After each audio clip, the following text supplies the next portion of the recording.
গোলাম আজমের বাংলা বলে স্লোগান দেওয়া হয়েছে। গোলাম আজম এই বাংলার কে, আমি এই প্রশ্ন রাখতে চাই।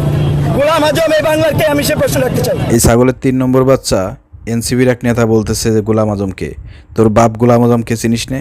তোর বাপ গোলাম আজম হচ্ছে 90-তে তত্ত্বাবধায়ক সরকারের প্রতিষ্ঠাতা, যাকে রূপকার বলা হয়। তিনি বাংলাদেশের নাগরিক, তাকে বাংলাদেশ নাগরিকত্ব দিয়েছে বেগম খালেদা জিয়ার সরকার দিয়েছে, এবং তিনি বাংলাদেশ জামাত ইসলামের সাবেক আমির। তো গোলাম আজম রহিমুল্লাহকে চেনো না, তুমি বলতেছো গোলাম আজম কে? তোমার এই প্রশ্নের জবাব দিতে হবে। তোদের মতন ছাগলের 3 নম্বর বাচ্চা আরও 100-200 এনসিবি যারা আছিস, তোরা যদি এরপর থেকে কোনো আন্দোলনের ডাক দিস অথবা রাস্তায় নামিস, তোদের সাথে কুত্তাও থাকবে না। তোদের পরিণতি কী হয় দেখতে পাবি, ঠিক আছে? কয়েকদিন আগে তো দেখেছি সমাবেশে তোরা লোকজন ভাড়া করে নিয়ে আসিস, অশিক্ষিত মূর্খ বরপর ওই বিভিন্ন জায়গায় আপনার কাজকর্ম করে বেড়াই। তারপরে আপনার ওই যে চোর বাটপার আছে, তারপর টুকাই মুকাই আছে, এরপরে আপনার কাজের লোক ধরে নিয়ে এসে ভাড়া করে নিয়ে আসে।